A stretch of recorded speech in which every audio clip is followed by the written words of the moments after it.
The National Guard was ultimately called in.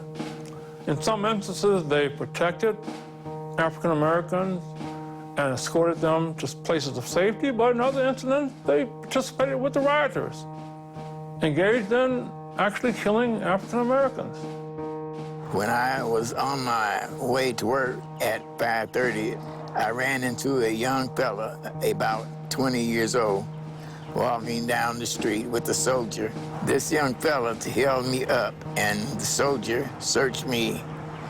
He told me not to come back this way and that I had better be out of town by night.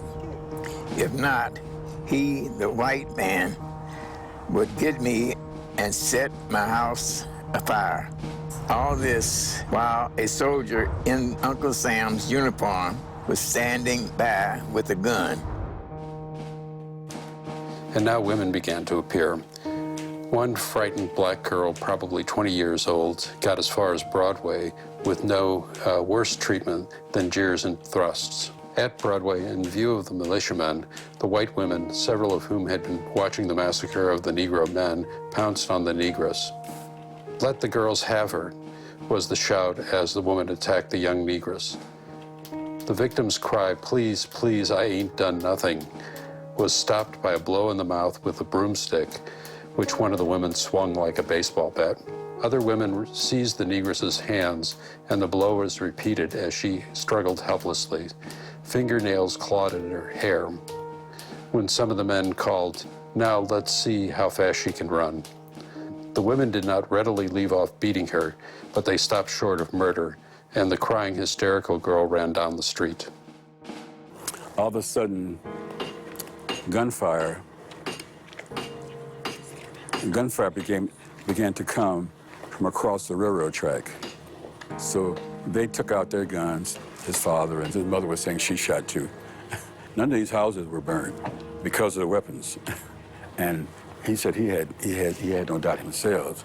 They probably would have just come over and just raided them until they started shooting.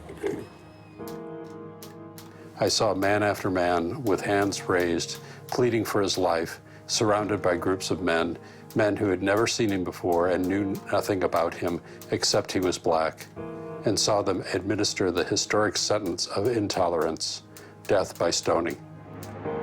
I saw one of these men, almost dead from a savage shower of stones, hanged with a clothesline, and when it broke, hang with a rope that held. Within a few spaces of the pole from which he was suspended, 4 other Negroes lay dead or dying.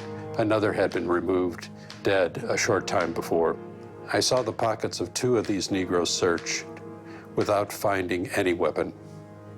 I saw one of these men, covered with blood and half conscious, raise himself on his elbow and look feebly about when a young man standing directly behind lifted a flat stone and hurled it directly upon his neck.